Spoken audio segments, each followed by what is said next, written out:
Thank you. I only do this for that bit at the start. That's what it's here for. So yeah, I'm James. Hi. I'm the Chief Product Officer for Equals Money. So welcome to our house.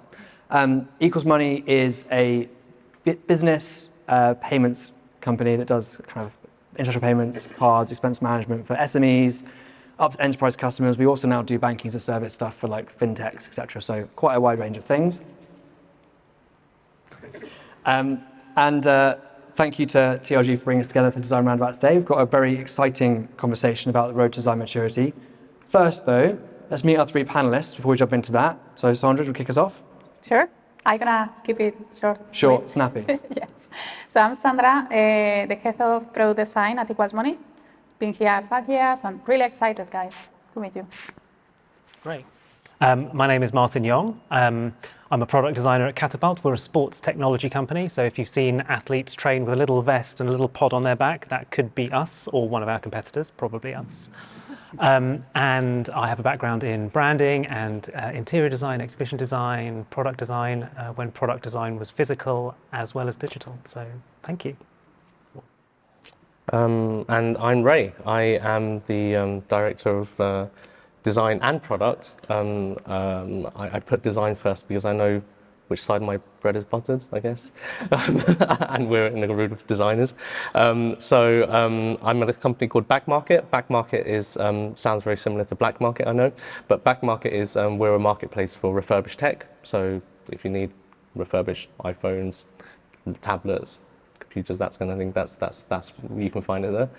And I myself, I've been a designer for pretty much 15 years now, coming up to 20 years, and I worked basically agency, worked many years in-house as well, and actually for the past 6 months, I've also started managing product as well within Backmarket. So I joined as a designer, head of design, and now actually also managing product and design at Backmarket. So super excited to meet you all and yeah, answer some questions.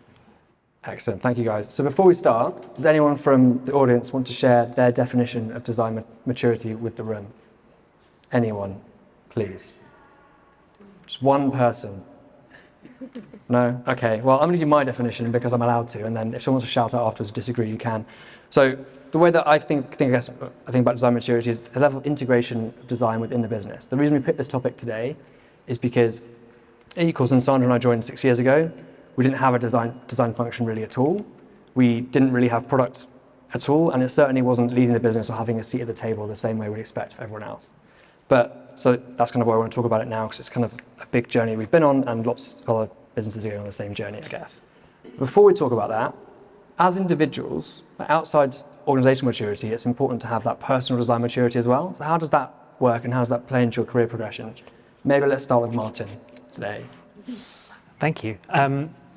So from my point of view, and from my experience, design maturity isn't just, for me, it hasn't been about depth. It hasn't been about spending 10 or 15 years honing my ability to design a great checkout experience. I have gained so much from understanding the breadth and the possibilities of design beyond digital product design into customer experience. I've done work for Spotify, I've done work for banks, joining the dots between experience and digital product and physical experience as well. And that has I find that has made me a much more useful product designer now, because it's easier to have those conversations with people outside your team. I have found that the challenges that I face are typically faced towards working with the go-to-market team or the sales team or the customer success team, and being able to maneuver in and out of those conversations has been very useful in moving my personal maturity forward. Sorry, you're looking at your watch. No, someone buzzed on it, so don't worry about it. Carry on, sorry. That wasn't at you. So that for me has been my journey to a kind of maturity, but I don't think that will be everyone's journey. And it's suited my personality, going broad, to have lots of dots to join rather than a very narrow, kind of deep expertise. Cool. Just Sandra, you've had a very live experience with me on that. Maybe. Yeah, no, I feel before I joined Equals, I have a long experience as designer, and I was always addressing this as an individual and trying to be a good manager. But when we actually joined Equals, it was ground zero. I can see like all the guys here, Kat was with me all the way through. So I think you need to reinvent yourself when these situations come along, and it's where I discovered design maturity is the way you basically embrace challenge, embrace change, and not be afraid, because if realistically the industry is constantly changing. So I think with Equal, so the way we reflect that, it was basically that, is we keep learning. We don't know absolutely everything, and I think it's okay to be open about it. Things are constantly changing anyway. So just to create this environment in the organization that where you have a space to maybe don't know everything, or to discover something, or to come up with a solution. To me, it's always the way where I really want to raise this into the business, into the organization, and build a safe space for everyone to innovate. Yeah, definitely. And I guess it's important, these things, to kind of keep moving that through the business as you evolve as a person. So Ray, how do you kind of make sure that you naturally evolve that personal design maturity as you go through the organization? I really liked what Sandra said basically about adaptation. You have to almost kind of react. As designers, we talk about ourselves as being in touch with our customers. We sometimes are not very much in touch with the people we work with on a day-to-day basis. So we have to actually understand and empathize as well. It's very easy for us to complain, oh, they don't work with us and stuff like that. But actually, it's about how can you as a designer use your empathy skills to actually start crossing that divide, basically. Starting to go like, okay, let's shake hands, let's figure out how we work together. And one of the things actually is, you have to also not play things by the book. We have a lot of processes in our pocket. We have a lot of templates and stuff. And the whole point of adaptation is you have to take the seeds of what it is those processes and templates are there to actually teach you, and adapt them to your situation. So one of the things is normally a product person and a product person and designer would be kind of joined at the hip. When I joined Back Market, I found actually that, so to your question of how I took these on, I noticed essentially for design team, because that's what I managed when I joined Back Market, the design team.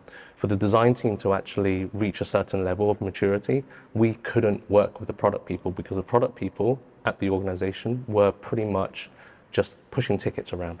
They weren't having a view on strategy. They weren't having a view on where the business should go. And so what I did is I actually connected designers with the business people, the operations people, the people working in customer care, the people working basically business developers. And I said, let's workshop things, let's kind of have them, which is kind of weird, right? I mean, it's not normal, but what we're doing is actually understanding how to make those changes and who to work with. And so on. So that's just one example of something. And that's a really interesting point, right? Is how important it is to get design to sit within the organization, not just as a side piece to it. So, I'll come back to you a second, Ray, because you've got a really interesting perspective on this, running both sides of the table. So we'll get you to do it last. But maybe Sandra, perhaps you can talk to us about how you make sure that design sat at that table when it comes to conversations with the business and actually forms part of the strategy, rather than just being someone making some pretty pictures in the corner. Yeah, I think we're constantly working out how you do it, because it's hard. Like, reality is really hard. You have to pitch the business constantly. I think as designers, we used to do, basically, we go, as we say, by the book sometimes. We try to follow the process, get insights, go through the whole process. But then the reality is that there is this point where you need to negotiate with the business. You need to show the value. I feel the experience we have here is just step by step, baby step. We have improving value overall. But even though as far as you want to go, there is always going to be this piece of negotiation with this business where you really need to pitch, need to get your facts, need to get like why we need to do that, why we need to deliver this solution to our customers. I think design is really connected to the customers, but not necessarily everyone around us going to have the same background or the same point of view. So our mission is also to be able to make business understand what is the main pain points, what a customer gonna have value on this, and try to get them closer, because it's really easy to get loose between all of them. Yes. Martin, anything you want to add on that before we go to Ray? Yeah, I think the blessing and curse of design is that everyone kind of can have a point of view on it. I'm sure we've all experienced that. It's like, yeah, I've seen on TV that this is cool, or my partner thinks this is great, so let's do that. And what's good is that it's a universal language, and it's nice that we can all speak a universal language.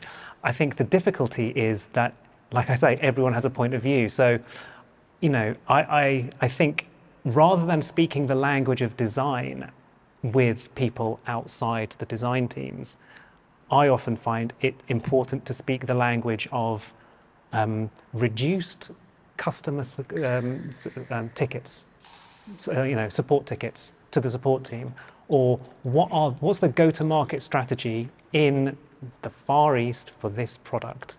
That's how, and so you don't talk colors and shapes. Design people, maybe I'm wrong, but the people that we speak with outside of the design team probably don't care that much. They care about the results for their teams. So, the universal language is a positive and a negative, but I try to take it away from that language into a language that is relevant to whoever you're speaking with. My mum doesn't care about design, she doesn't, but she cares that I get paid, and she cares that I'm happy. And so we can speak that language. But if I talk to her about corner radii and like swipe functionality on a tablet, she's like, I do not care. So you say she doesn't care, but if it doesn't work, she'll give you a 1-star review on online service, right? So people do care about design in a way that you're going to think about. Ray, back onto you. So you're a very unique person, I think, having gone from design to running product and design. So we were talking earlier, it's quite common to run product and design, but not the way around necessarily. So how have you found that for you, and how's coming from that perspective maybe helping you bring design more to the table in business? One thing I would say is actually, I think, again, you don't achieve everything fully, but I think one of the reasons why I managed to, they recognized that I would actually be right person to also manage product, was that I could talk, similar to what Martin was just talking about. I could change my vernacular, I could change my vocabulary basically within the context. And so when you're at the table with the CEO, you have to know that they don't care about the colors. At the end of the day, I don't think we should be apologetic about our skill set. So we should talk about the colors, but then also what the impact of that makes. So I know that changing the colors basically of our stars from black to yellow increased our conversion basically by 2%. Why did it do that? Because we know that essentially whatever, X, Y, and Z and stuff like that. I forgot your question. It was how do you think that coming from a design perspective and then taking over the product function as well can help you deliver those messages to business more effectively? So of course I can now get my fingers on product people and start putting them, you should look after your designers a little bit more, listen to them and stuff like that. I mean, that's by the by, but I mean, yes, it's a reality, how do you collaborate? How do you make sure essentially they're getting from their side some direction to actually work with designers? But that doesn't come just because I tell them to. It's actually because the designers have been, as I said, we've been training them to work basically in a business-minded environment. We've been training them to talk in certain ways. And so actually product people naturally feel, an affinity basically working inside. They feel like they're not going to just kind of like work on colors and stuff like that, on the side. They're probably going to do it in the open and talk about the potential impacts of it, and actually also put into some of the visibility as well, because one of the things I think designers actually a little bit too shy on is our power, our superpower. And our superpower is actually, which a lot of people don't have, is to visualize things very quickly. And we often kind of undervalue that. And so by ensuring basically that the business, not just product people, because I can have a say, I can tell the business, use the design team to help visualize things, but in terms of how to visualize, not tell them what to do, essentially bring them the problem and work with them basically to engender that kind of much more rounded solution. That I think I'm still new to this. It's been kind of 6 months into this role, and for me, it's definitely kind of it definitely raises people's eyebrows when I tell them this is the journey that I've been on. But it's been really interesting, and actually it's been quite fruitful, and you're probably going to have to ask me in 6 months' time about whether I'm still in this job or not, actually. So I think we've just talked about the importance of ensuring that design sits at the table when having conversations, but how do you actually make sure that people implement that design thinking and you have a design-driven culture across all pillars of the business, right? It's easy to talk about, but what have you guys done to make sure it actually happens? Martin, let's start with you. That's a good question. I wasn't expecting that one, actually, but I like it. It's on the list. I think that, and Ray, you said it, and I'm slightly disquieted by it, and that's the kind of the commodification of design. So if you measure design success by, well, we spent $1 on design and we got $10 back, like, you know, I'm sure design managers would love to do that. But then the reverse is true, where you could say, well, you know, we could save by getting rid of a couple of designers, and then and still be effective enough to ride out this pretty uncomfortable time that we're having. So the commodification of design is a bit disquieting in that sense. So measuring success, I think, is difficult. And I think you said it, Ray, which was, we're really good at drawing pictures fast. I fucking hate that.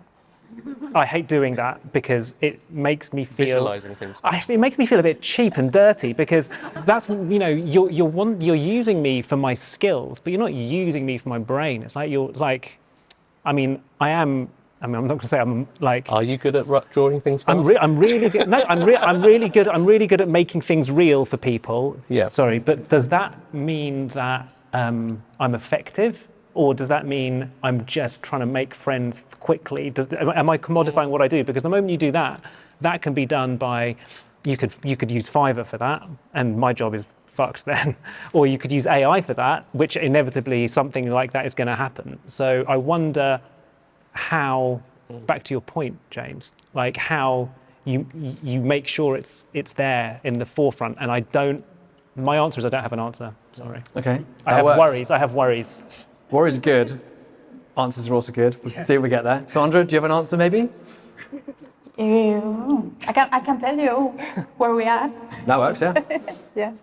No, I think we constantly find the challenge, and even when you overcome, it comes back later.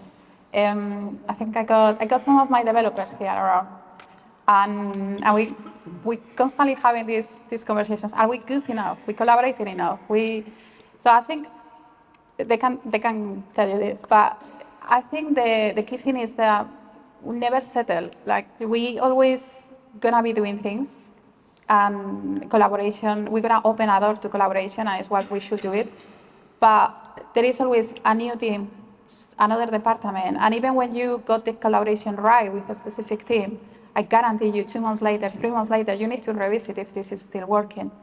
So I think for us, it's been like a constantly relooking what we're doing, how we're doing, are we doing good, and put a lot of pressure on these relationships, because at the end of the day, design business, it doesn't matter. I mean, it's all around relationships and how these people interact in the organizations. We all have the same goal. We want to deliver a great experience, bring value to our customers. But in order to do that, we also, in the first place, need to work really well between ourselves. So yeah, it's just keep working. Even if you're doing great, just go back and check in and yeah. So Ray, I'm going to add a bit to the question now. How do you think you can measure the impact that, or the design-driven culture is actually having in the business? How can you see if it's being successful or not? How do you think that we can measure that from your experience? So for me, I think part of design that we often lose touch of, and I really appreciate your point, Martin, the commodification of design and stuff, but I think when we're talking about design, there is a certain element of taste to it. There's a certain element of like emotion as well, and that is hard to quantify. And so you have to make that connection, tenuous or not, because we all work for money. We work for a business. And well, some of us are lucky to maybe not work for a business that an organization that cares about money, but most of the time we want to be paid. And so there is some level basically of, there's a deal there to be made. And so we do have to prove basically that a designer, a researcher, or a content person had a stake in making a certain decision that ultimately gave the business an uplift. That's really, really, really important. There's no two ways about it.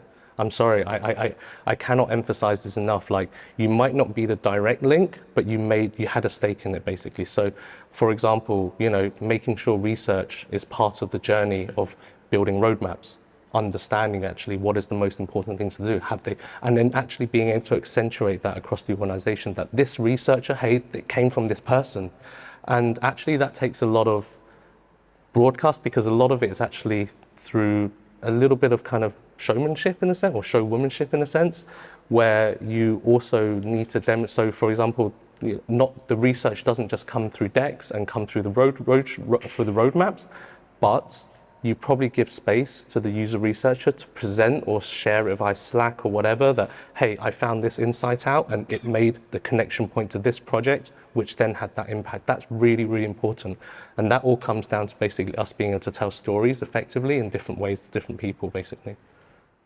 Yeah, it's good. Measurement's gonna be hard though, right? Very hard. Measurement is always hard. But then I think this is why we also have to not forgive ourselves and actually undervalue our core skills. And, you know, let's say we're holistically product designers, we're good at visualizing things, this is what we are good at, making things tangible. We are good at that. So and a couple of you have said that you kind of feel like it can be hard in a business to communicate the importance of design against other internal things like back-end engineering. People like go, oh yeah, back-end engineers make a lot of sense what they do. It's very hard to measure that design piece. How do you guys make sure that you like have that design voice in the room to make, you know, and how do you communicate that importance across the business? Let's go with Sandra first. Why not? Again, it's going back to the point before. I mean, there is a constant negotiation. It really is. We have our tools as designers. So you get there your data, get there your insights, get there everything that you can. But it really, at the end, is, I mean, how they were saying before, it really is start to talk the business language and negotiate with them, because we almost the key to bring them closer to the human side of the business. We can say that like that. So we have the obligation, and we need to develop the skills which usually don't come on the first place with the design background, but we have to develop the skills to talk business language and to be able to negotiate with them and to be able to lead them to the right path in the most human way, which is why we are here in the first place. So yeah, we basically become the voice of the customer, really, and the market. I guess, so Martin, what do you think being the voice of the customer, is there a benefit in that voice of the customer sitting at board level of business versus sitting in management? How do you think that might be a difference, or does it not matter to you? I don't think it matters. From my experience, I haven't seen that as a real lever. In fact, the voice of the customer comes so much more from the people on the ground, from what I've seen, the people who are selling the product or trying to sell the product and not selling the product. Those are the people who know the customer. CEOs, from my experience, are not necessarily the most plugged in people, but I accept that at that level they make decisions. So maybe it's about the conduits that take the information and the feelings of of customers and potential customers to the top. And I think you said it, Sandra, and it's kind of got me thinking, which is we spend so much time designing our communications with our customers, but actually I don't think I spend enough time designing how I communicate within the business. I'm so focused on get that Figma file into that ticket. Is it good? Yes. How does it link to the research and the insight? Great. But then it's like, well, how do I socialize that? How do I make that an important thing for my boss's boss? How do I make him look good with this so it goes up further? So yeah, there's an internal empathy job as much as an external empathy job. I hadn't thought of that before. Thank you. Thank you. And Ray, do you see anything different in that, given you're kind of got a wider role across the business there? I would layer the business side to the customer side. They're two sides basically, and if you want a Venn diagram, you know, there you go. There's a nice one there. It's something that have gone on this journey on, which is I was very much in this realm of customer first, customer first, customer first. And then do you know what? I worked at this company that I'm in, Back Market, and we have the most open customer care team. So they're really transparent and they take up a lot of space actually, which is great. And then I learned I'm not the only one that actually cares about and represents the voice of the customer. There are lots of people that do it, but we all do it in different ways. So what is the value that I can bring? The value I can bring basically as a designer is to help merge essentially the customer voice, because the customer care team have a very, very specific slice of the pie of the customer voice, but we can broaden that pie. We can actually have surveys and stuff, not just people that have bought and have problems, but actually also people that aren't buying, or, doing kind of like market kind of surveys and stuff, you know what I mean. And marry that essentially with the goals of the business that we have, and then figure out what works. And actually, one of the things that I find is that it's really hard for designers to do this, but I want us to try. It's really important that we try that and make a step towards it. And actually, that's where product should support you on. That's where product supports you basically to make sure that there is this manifestation and the intertwining basically of business and customer coming together to make really unicorns and magic, basically. That's the idea. So, Sandra, if I was to ask you, what's the one thing you would do to measure the impact of design-driven culture in the business? What would that be from your perspective? You're not gonna like the answer. That's fine.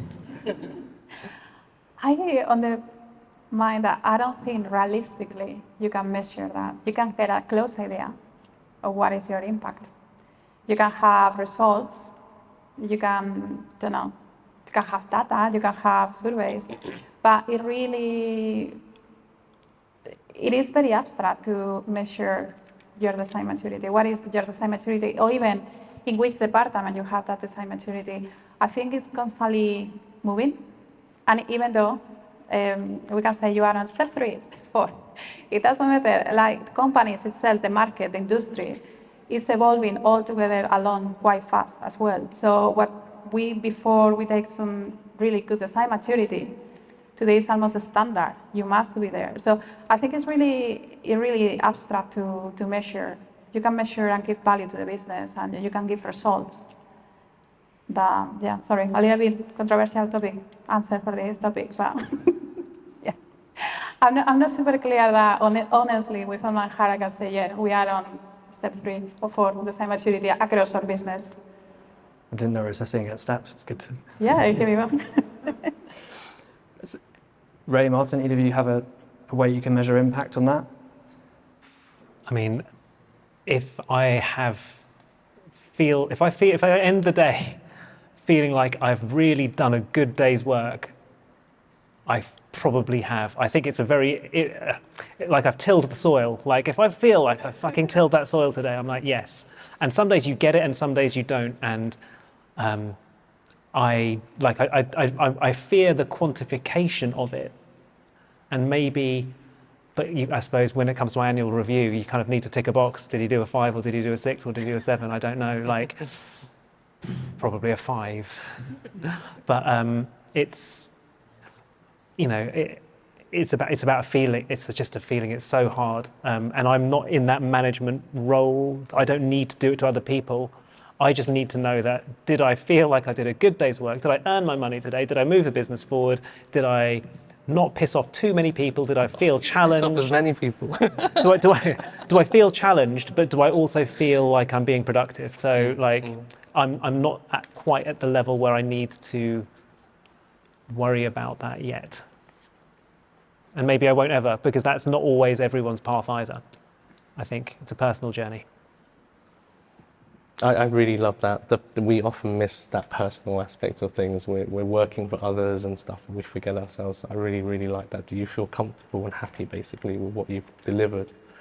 It's not something that's quantifiable, but in the sense of like kind of, yes, I can kind of, we can measure that because it probably happens, very once in the blue moon. But I remember I was quite happy with the maturity of design when an ops person wrote to me and said, hey, we've got this problem and I was wondering if one of your designers could work with me on that. I nearly cried. It was, and at the end of the day, I think there was a lot of training that needs to happen on that particular person to actually write that as well. But the fact that they, people were coming to you as a design org and saying, let's discover something and coming to a problem rather than, I've got that idea, can you make it for me? And it represents, yes, sometimes like we shouldn't commodify ourselves, but sometimes to reach that end goal, you have to demonstrate you can do some of the basics really well. And doing the basics really well for us is our craft. And our craft is basically making things tangible. So don't lose trust in sometimes doing the things that you're trained to do and actually do very well in terms of synthesizing research, talking to customers, doing wireframes, whatever it is, whatever is your craft, do that, but then have that higher goal basically of like, I want that person to reach out to me when they have a problem to solve, not a solution basically. I like that, that's good. I got excited at the start and I forgot to do something. So sorry about that. There's a couple QR codes around for the Slido thing. At the end, there'll be questions. If you have any questions you want to ask, put that on the side of the thing. You can also see on your phone, vote for them because, we're doing questions at the end. It's great. So I was asked to be a bit controversial today, so I'm going to do something slightly controversial now. Why not, right? So a question that kind of comes up a few times in the conversations we had up front was, how do you guys feel about, would you feel that ageism is becoming a problem in digital design? People are hiring younger people because they think they're better or something. How do you think that's affecting your lives or the industry as a whole? Let's start with, you're not Ray, you can start. Why not? Okay. So I do think it's a problem. I value that. I like the energy basically of our industry and stuff, but it does, I think, exacerbate some of those problems, and it feels like a self-fulfilling prophecy. It's like, we're working so fast. Can someone who's older, maybe with kids, actually kind of catch up with these things and stuff? But do you know what? Actually, it's what I would say is, it's not about always speed. It's about efficiency, and efficiency is always about maybe, finding smart ways of visualizing things and making things tangible at the end of the day, and delivering. And that doesn't always mean sitting at a computer all the time. Sometimes it means going to somebody and talking. And do you know what? Somebody with experience can actually provincially do that a lot better than someone who's like fresh out of college, because again, they might not have had the communication skills and stuff, honed in that sense. So I do think it's a problem. And one thing I when you're hiring and stuff like that, I feel sad to kind of see CVs where there's a photo of somebody and the date of birth and all. I don't need to know all of that. Just give me your key facts of like where you worked, what your outputs were, what the impact was that you made, and we'll handle that along the way. So I wish actually, as an industry, we were more embracing of that and actually had more essentially anonymous applicants basically to roles. I would be a massive basically supporter of that for sure. Sandra, do you want to add anything? Yeah, I have no different opinion. I think we were chatting before about this. So I think it's too soon to know. And the reason is because what a design director was doing 30 years ago is quite different to this digital, I don't know how you call it, revolution we are today. I think it's quite soon. We can say we almost the first generations that we started like in tech from day one. So I would say that in 10 years time, we will start to see if it's like, but perhaps no, perhaps everyone that is at the moment that I used to play with Photoshop when I was 12. I don't think 30 years ago, it was the same beginning for everyone. So I think the generation that is today, which is us, which is being raised with technology, we are still here. And as we grow and get older, then we'll see like how the industry goes. But I want to keep it positive. I think we get a lot of experience, a lot of knowledge, and yeah. And these people that 30 years ago were creative directors, they are still here on the market. It's just that they basically doing, some of them have moved, but a lot of them are just doing advertisement. Or, I don't know, I think it's soon to be so critical with tech, honestly, in terms of if we hire or not. As I remind you, Photoshop is 35 years old now. I know you were going to say that. Martin, anything you want to add to that? Yeah, I think, as a designer of senior years myself, I wonder, am I bringing the same energy that I was bringing to my work when I was 25? And I think I am. It's a different kind of energy. So the industry is changing and it is ageist, and I think that's true of lots of industries, not just design. But what can we do about it? And I'm totally on board with the anonymization. But if you look at how much work someone's done and how long someone's been there, you can kind of kind of do the maths and work backwards. But I think it's really important. When I have hired designers in previous jobs, it's, what are you seeing that I'm not? Do you know what? I am not on TikTok, and I am never going to go on TikTok. It's weird, and that's a lacking in my ability to adapt. But I will definitely love to hire someone who fucking loves it and gets it, and then can integrate that into work in a way that I can't. But I can bring my literature background, my fine art background to work, and it's important in different ways. And so I think the responsibility is partially on us to keep bringing a creative energy. What we've seen, and what we do, and that changes as we get older, but it's still valid. Like that, and so yes, it's a problem. That's how I am going to try and ameliorate that problem. If it helps, I have a Gen Z I've employed at work to send me TikTok so I know what's happening in the world. Great, so, exactly. It works. Fine, Right? good. Right, so it's 2024. We have to ask an AI question. It's compulsory. It's actually the law now, I think. So Martin, you told us earlier you were terrified of AI, so I'll come back to you in a minute. So I guess the question I'm going to ask, which is vaguely what we wrote down beforehand, is, do you guys see AI as a threat to your roles in design, an opportunity in design, somewhere in between? Let's start with Martin, why not?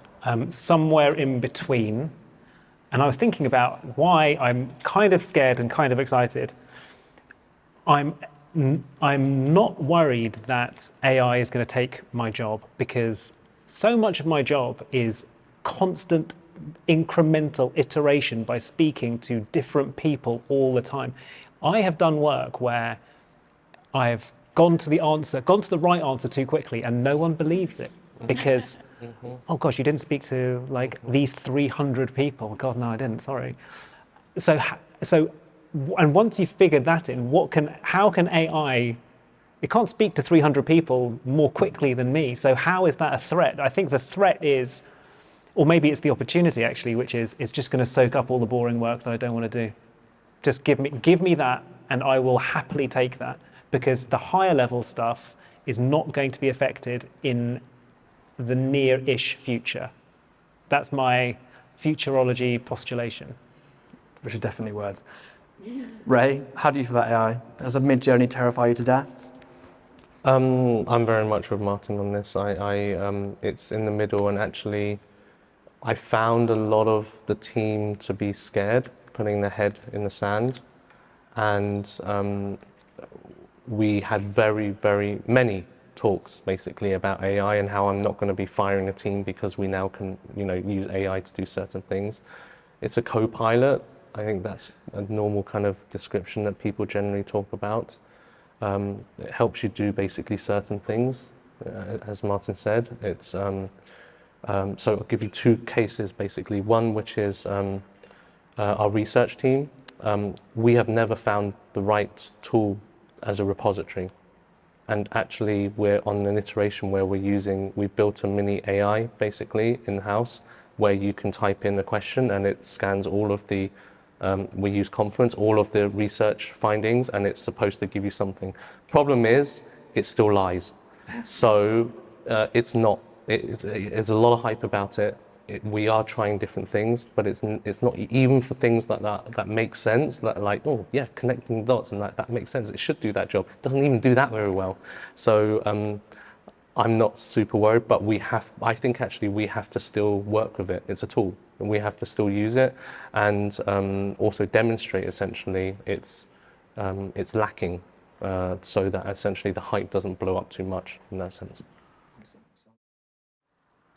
Yeah, no, I love what you say about it is a tool. I think it's the way we need to see it. It is a tool, so it's just basically level up the game in a way. I think for us, we are a small team, and AI has unlocked so much potential. Got Annie here, which is like a guru of all these AI tools. But I think for us, especially when you have to look for optimize constantly how you deliver it, how you create products, AI is just helping a lot. I think we shouldn't see it anytime soon as a threat. And if you really see it as a threat, then we may perhaps need to revisit like what exactly you're doing, because it is a tool. It should help you to become better and faster and stronger. So. Excellent. So, final question, then your questions that you've all submitted, hopefully. So, with all that in mind, all the things you talked about, what skill set would you align yourself with to make sure you stand out against the grain, and what would make you hire yourself going forwards? Let's just go down the row. Yeah, that way. You can start first. Yeah. Okay. So I think every single time I do an interview and I bring someone to my team, the very first thing that I look, and I love interview, and I feel sometimes like dating, to just go meet people. And there is this kind of thing that happened there, and you just click with someone. It's always the same thing, is be able to adapt, to change, to learn new skills. It doesn't matter if a candidate is right for your team and just have, I don't know, 2 years experience or doesn't know this skill or this tool. If they have this capacity to learning and adapt and understand new angles, I think it's what it really set people apart, because in just really short time, you can take any skill that you need on your team or anything that you need to bring it in. So it's the constant learning, that be able to learn new things. Yeah, totally agreed. And I mean, many years ago when I got my first job, it was because I was good at tools. I was good at the tools. I could do the software. And so it's a good, and you know, you were touching on it, like we're good at that. And I don't think we can get away from that. And there's a touch about the craft, which I think is certainly missing in digital design, which is to have a fluency with whatever tool you choose, but to have a fluency with it. You know, when you're painting a picture or throwing a pot, you're always touching it and you're always moving things around.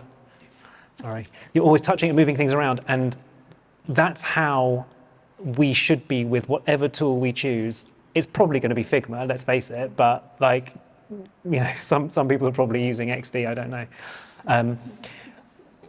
But having a fluency with something and feeling comfortable with something, if you're really good at drawing by hand, great, like that, but be fluent with it. It's a language that we communicate with.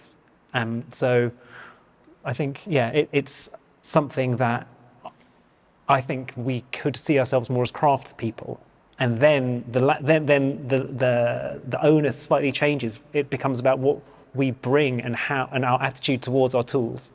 I think. Yeah, good things. No, stolen my stuff. I would lay on top of that the craft, and it's actually the craft itself by its own won't go anywhere, so you have to talk about it. You have to tell stories. You have to give it a narrative. You have to demonstrate, basically, go on a roadshow, demo it, that kind of thing.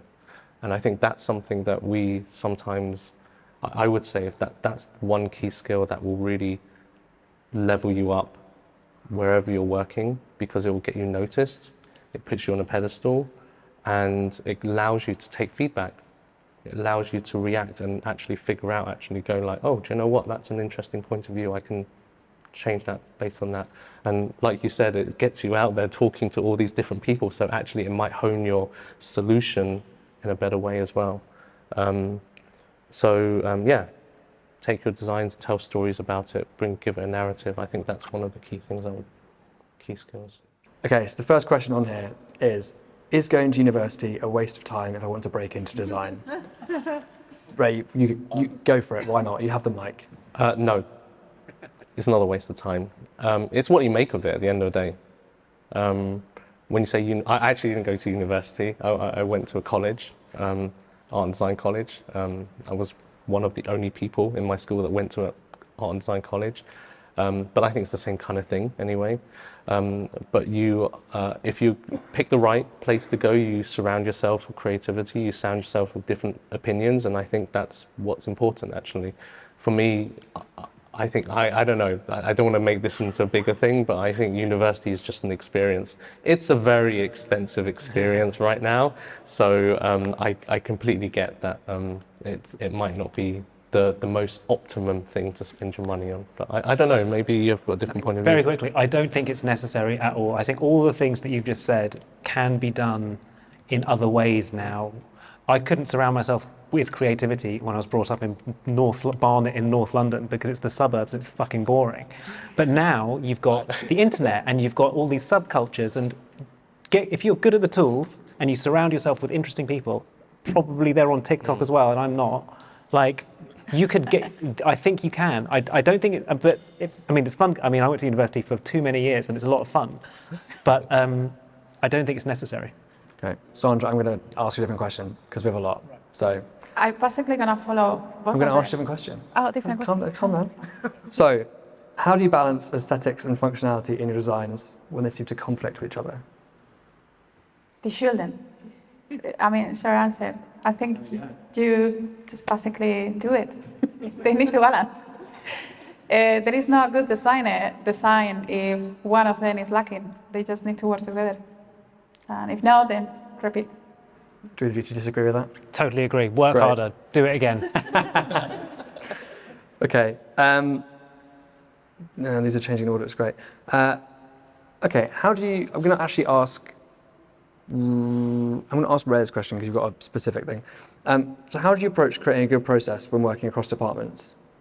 And what are the most important things to consider? How do you approach? Okay, how do you approach creating a good process? Very good question, because we're in the middle of this right now, I would say it's getting everyone in a room and treating the process almost a bit like a product. Like, you should, design your org a little bit like you design products, test and learn, and give each other essentially the opportunity to fail at certain things as well. So one of the things we're doing is we're improving our ways of working between product and engineering. We're seeing basically who has the right roles and stuff like that. Do you need to take that particular role at product, from product? Does product need to take a certain role from engineering and so on? And so I think it's a little bit about the process, and what we're doing. We literally got in a room and we talked a lot about what is important to us. We talked a little bit about essentially, what are the next steps towards moving to a better thing, and then actually we're testing it. We're testing in a small team and then trialing it out and then pushing it forward. So I think that's the quick answer I would give to that. Excellent. If you do want to add anything extra or different? I really like the idea of treating the process as a product. I haven't had to do this in any specific way, but that is something that I can take away. Thank you. Okay, great. Okay, I quite enjoy these questions. They're fun. So, I think you all talked about design impact not always being in numbers. So, you see in someone's CV, my design gave me immense satisfaction. Would you pick that candidate? Just because of the visual, of the aesthetics of the CV. I'm guessing, no, as in that they measure their work based on it, made them feel happy, rather than they go, I drove business value by 200%. Would you pick the candidate? No, I think I need the full scope, to be honest. No, I mean, if I'm getting this question right, but aesthetics are important, but everything around it is important, whatever it is, a CV, a project, so yeah, no. I'm getting this right, I don't know. I'm not sure you are. Yeah. What is the question about? What is it? If you can elaborate. So I asked the question. So what I meant was, Do you want a microphone? It might help. am I on? You're allowed to have it, yeah. You're close enough, it's fine. So what I meant to ask was, yes, like satisfaction with your work is great, and I really like the comment. But often we designers are forced to kind of bring numbers to our impact. Like we are forced to quantify the impact, and it's often not the case, like we discussed. So yes, I like the fact that we need not quantify it, but in order to grow in our career, in order to showcase our work and show around, we need to. So how do we bring about this balance? If we just not quantify, it's not an option, right? I think it's not an option. So there is always something you can quantify. So I've been, besides, I mean, we can talk about equals money. At the beginning, it was really hard for us to find data because we were just starting the journey.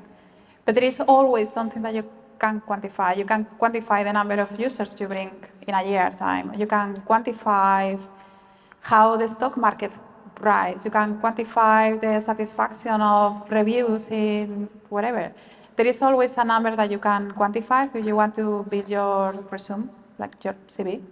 So it's just look at number. Even if the data is not there, there will be always something that you can pick it up. On the past, initially, like years ago when I was on that stage, I used to pick it up a lot of how many conversions as a business we get, like how many new customers we bring in this year time because ABC. So there is always, I believe there is always something you can bring to the table.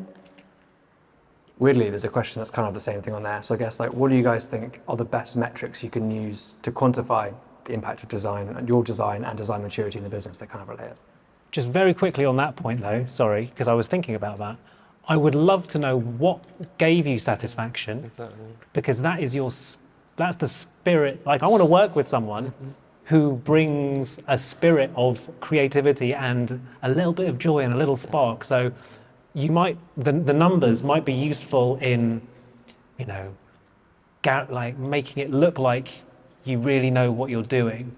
But as a person, I need to know that you're not a fucking arsehole, and that you have a lyricist, like, you know, you've got a confidence and a story to tell. Like, what satisfies you? What satisfies you doesn't necessarily satisfy me, and why? That's a great conversation.